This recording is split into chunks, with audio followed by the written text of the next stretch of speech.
En inglés. Pero no, myself lo mandaste. Por eso. Ay, qué bien, tengo myself, no tengo pie. Claro, eso es lo que sale de payo en la pantalla. Pará, por eso, ¿cambió? ¿Algo cambió? Puedo pedir que lo cambien. ¿Que vos lo estás mandando? Que se ve el bajo.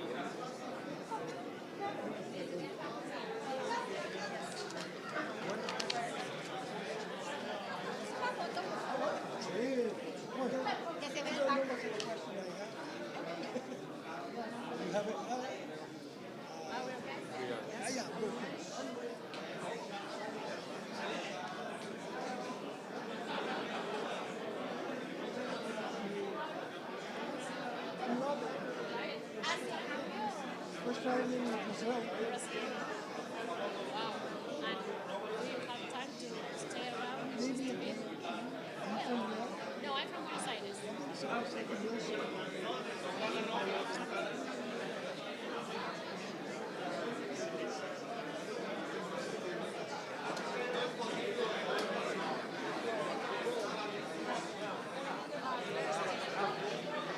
I just talked with someone that is going to do a presentation now.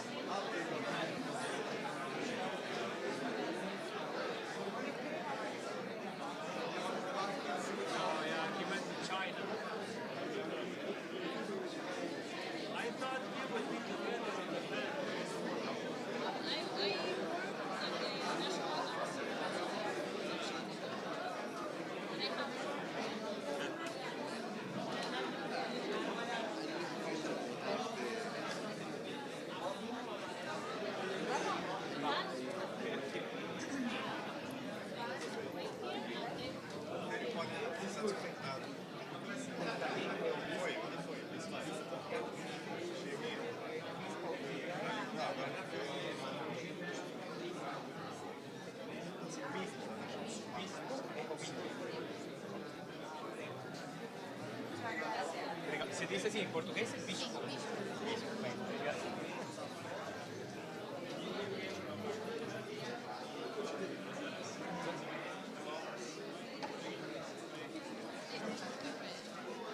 Hola, hola. Le pedimos a quienes están afuera. We would like those who are outside to please start coming in so we can begin the afternoon session.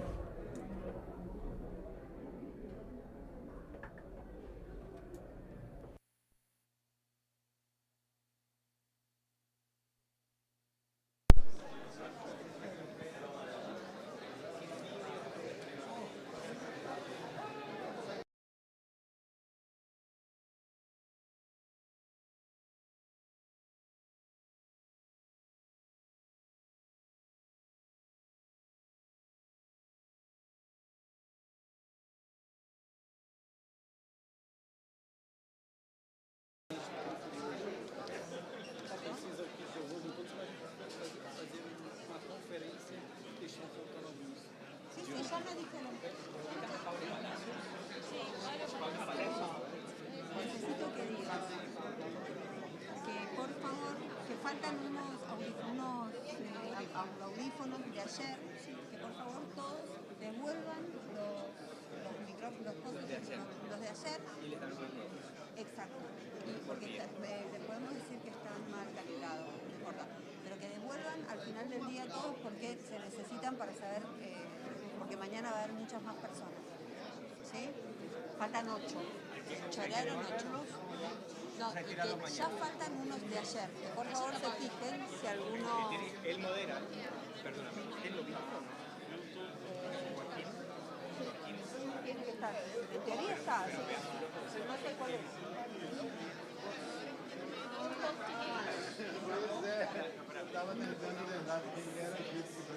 Disculpa, perdón,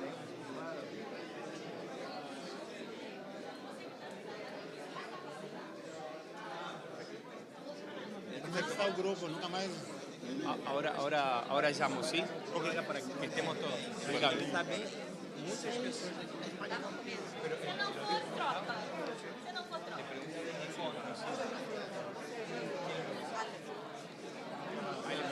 el obispo, ¿sabes? ¿Cuál es? Eso aquí.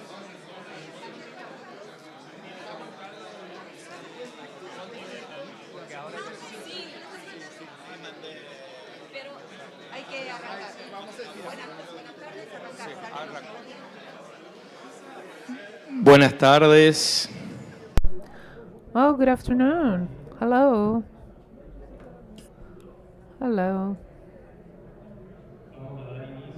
Let's now begin this round table entitled The Way to Follow from Rio to Belem. Please take your seats.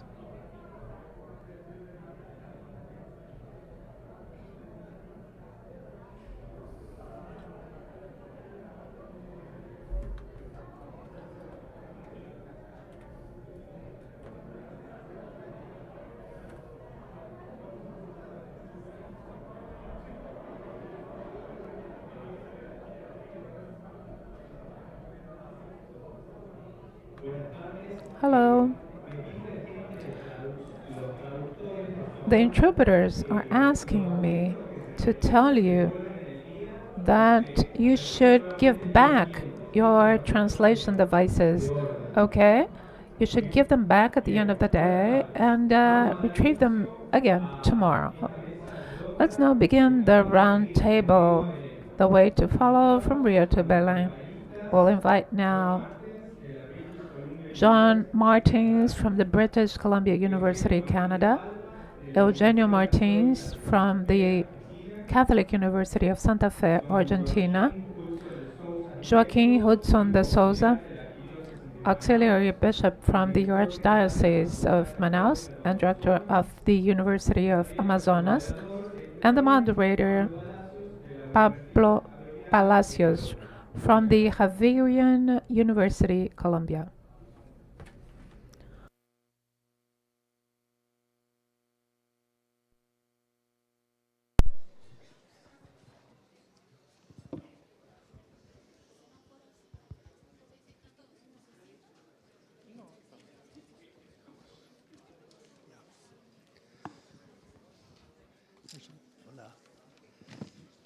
It's okay. Well, I thank you for inviting me, and I thank you for letting me speak in English. I'm a biblical scholar and a theologian, so my response to Laudato Si has always been from the perspective of a biblical scholar and a theologian, and one of the key elements for me is at the heart of the ecological degradation of the world, as Pope Francis taught us, is we need a spiritual conversion. The way we treat the earth is the way we treat people. So I come to you from Vancouver, representing Canada, and I come from St. Mark's College, a Catholic college at the University of British Columbia. And St. Mark's College is located on the traditional, ancestral, and unceded territory of the Tsleil-Waututh, Musqueam, and Squamish peoples. This land was never given away, nor was a treaty entered into it with the Canadian government, and this is important. I live on the land of the Tswasan people, also traditional, ancestral. And one of the things about education, for it to be integral, is that we have to see it as more than simply information giving. And so we can see this with AI, for instance, artificial intelligence, or what I might call artificial information. I spoke about the people whose land our college is located on. Their knowledge is located in the place. It's rooted in the very ground that we occupy.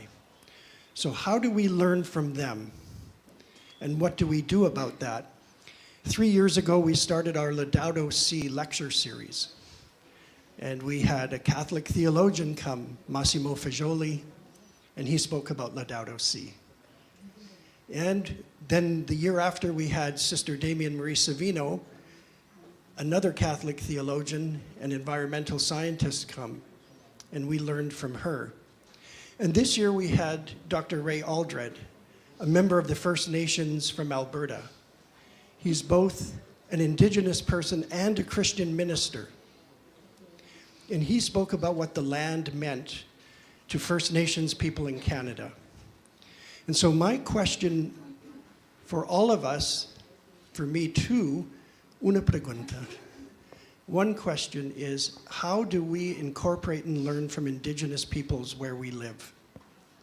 How do we make it more than just a land acknowledgement, which we always say before any major event? But how do we take that knowledge? How do we learn about place?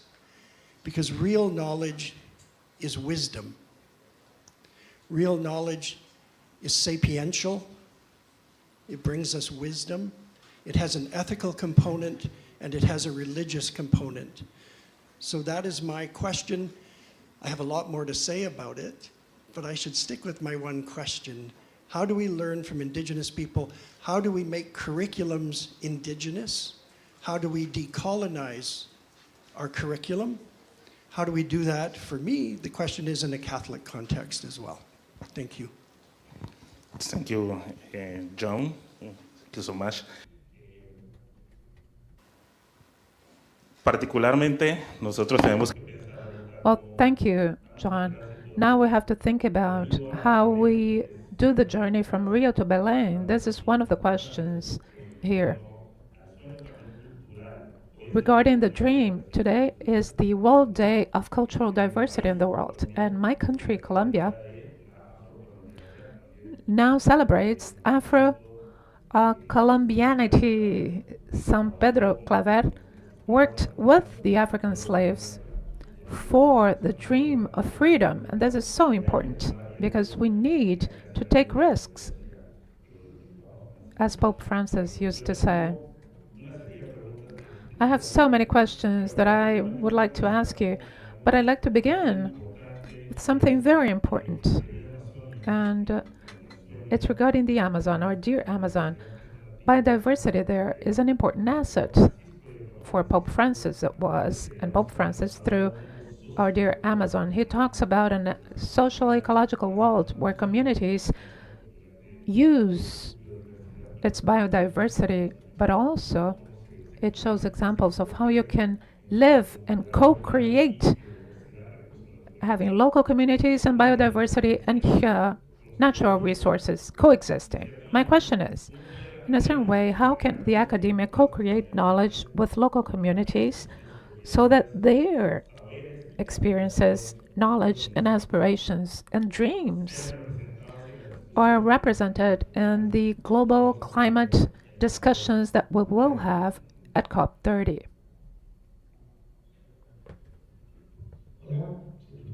Hello? Thank you very much. Well, taking into account what we shared regarding Francis in that meeting he had with us, and the message given to universities and university students, and the huge legacy left by Pope Francis regarding universality of meaning, we as university students and professors, we have to think about universities. A lot has been said about research and the academia, extension, the end of the university. So much has been said. And I am saying that in the following context. It is clear that the modern university model, Humboldt or Napoleon or professionalizing or Anglo-Saxon based on the labor market, are repressed. A new university model is being born. Pope Francis, provided us with a sign talking about the university of meaning. And we could think more about this or talk more about this with our professor from the University of Cordoba, who has been working about this, where the rationalist, scientificist model of modern ages, Descartes, Comte, is based, where reason and knowledge were priorities. Francis now is putting in first place the human being with all its peculiarities. So the message is clear. We, university people, I have much more answers, many more questions than answers.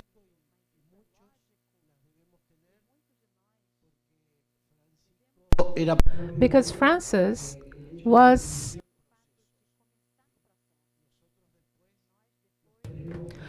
we have to debate this.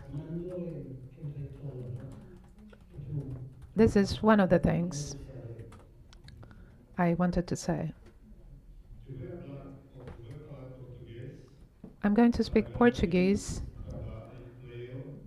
to guarantee work for the interpreters back there, okay? Well, thank you. I'm going to speak Portuguese, okay? Because it justifies my being here, but also because in talking my language, I can better express myself. It's a tripod, brain, hands, and legs.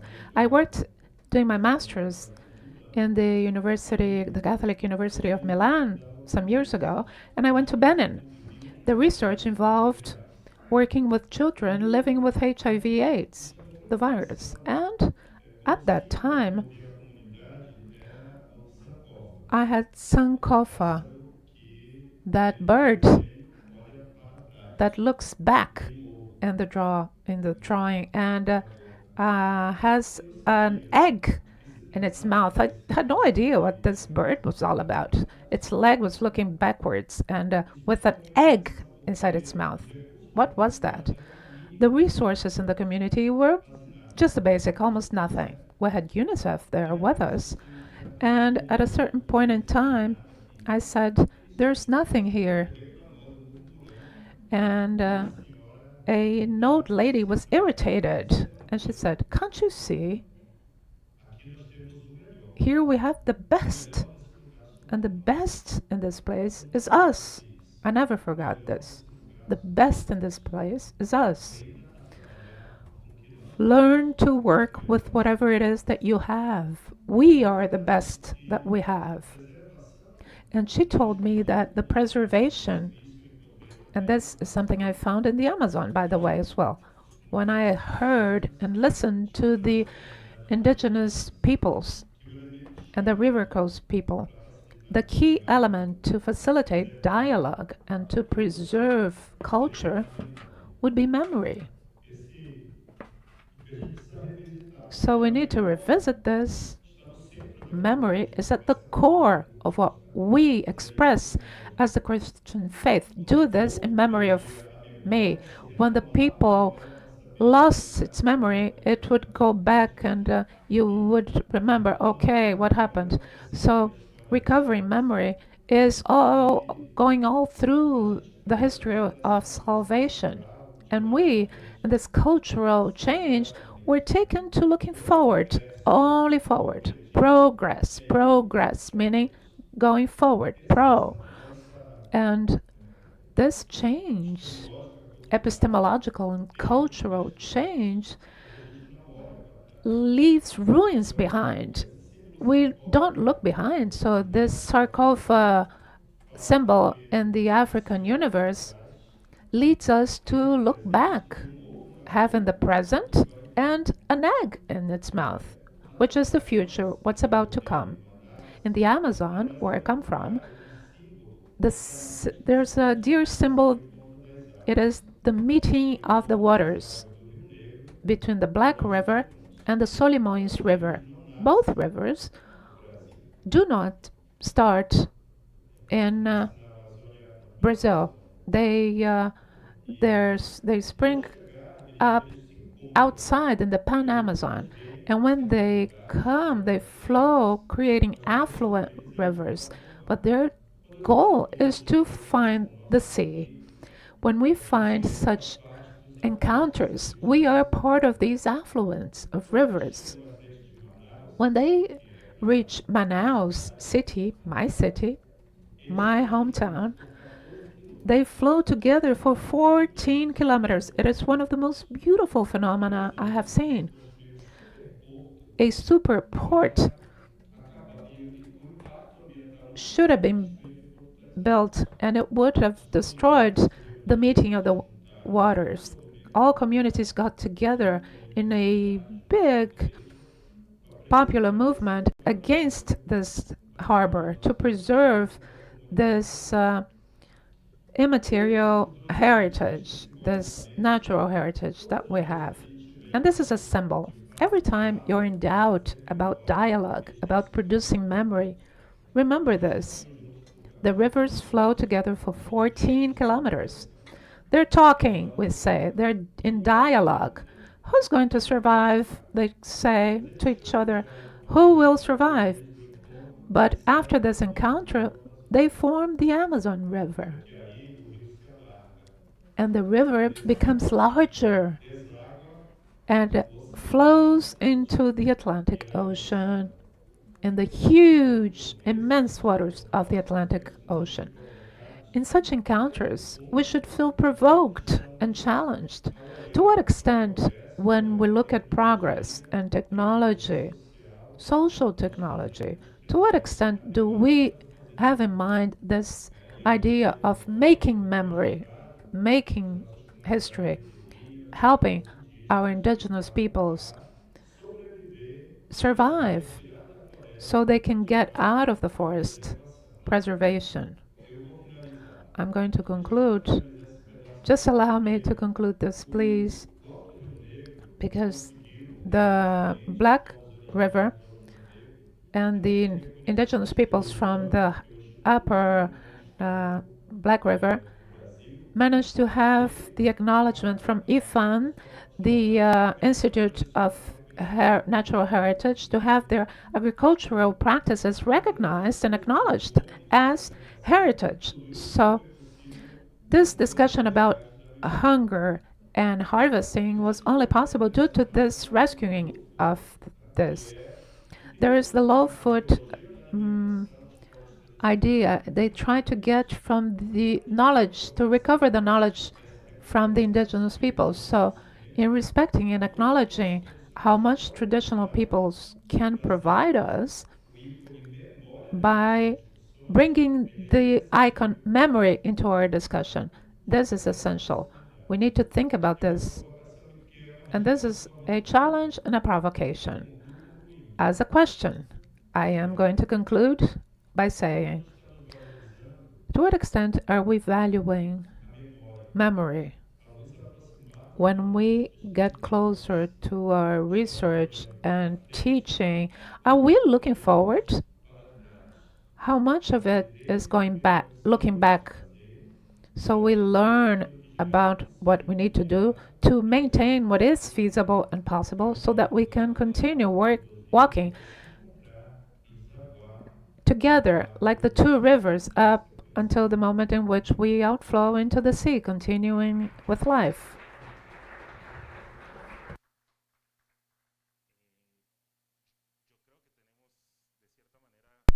Nosotros estos